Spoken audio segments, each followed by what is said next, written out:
Ramai beredar rekaman memperlihatkan suasana saat tentara Israel yang terluka dan tewas diangkut dengan helikopter ke rumah sakit. Rekamannya beredar di Telegram pada Senin 1 Januari 2024.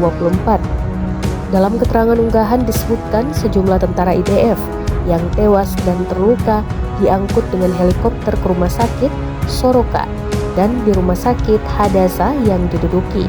Tampak helikopter terparkir dan tenaga medis yang mengangkut tentara Israel. Sejumlah tentara ini terluka dan tewas setelah kontak tembak melawan pejuang Hamas di jalur Gaza. Rumah sakit Soroka di Berseba dan rumah sakit Hadassah di Yerusalem menerima 20 tentara yang terluka di Gaza selama 2 hari terakhir. Rumah sakit Hadassah di Yerusalem juga mengumumkan bahwa mereka menerima 8 tentara yang terluka selama 48 jam terakhir yang diangkut dari Gaza dengan helikopter militer.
Download Tribun X sekarang, menghadirkan lokal menjadi Indonesia.